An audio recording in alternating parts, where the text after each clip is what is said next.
Buonasera e ben ritrovati con i TG Flash di New Sicilia. Si è verificata un'irruzione nella notte negli uffici del comune di Scillate, in provincia di Palermo. Un ben servito che costituisce un episodio su cui riflettere.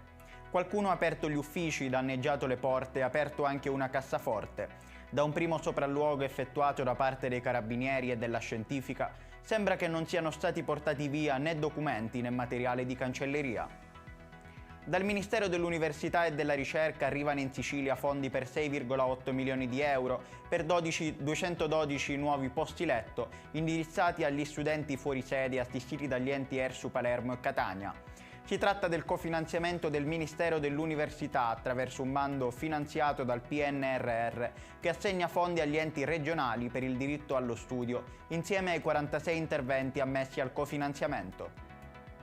Fiamme e paura questo pomeriggio a Gela, in provincia di Caltanissetta, esattamente lungo la strada per Butera.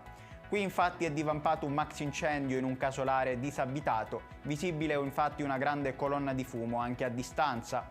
All'interno del casolare si trovavano rifiuti e materassi vecchi, fortunatamente non ci sarebbero feriti. Tutto pronto per dare inizio ufficialmente al periodo più magico dell'anno e le previsioni meteo per l'Immacolata lasciano ben sperare anche dal punto di vista del clima. Per la giornata di domani si prevedono cieli sereni, tranne qualche nuvola passeggera su Trapani. Le province siciliane più calde risulteranno essere Catania, Siracusa, Palermo e Messina, con massime di 20 e 19 gradi.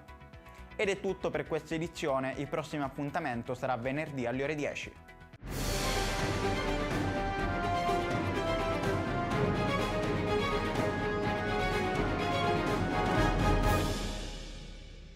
Procar, centro assistenza autorizzato BMW e Mini, adesso anche BMW Motorrad, via George Marshall 7, Mister Bianco, Catania.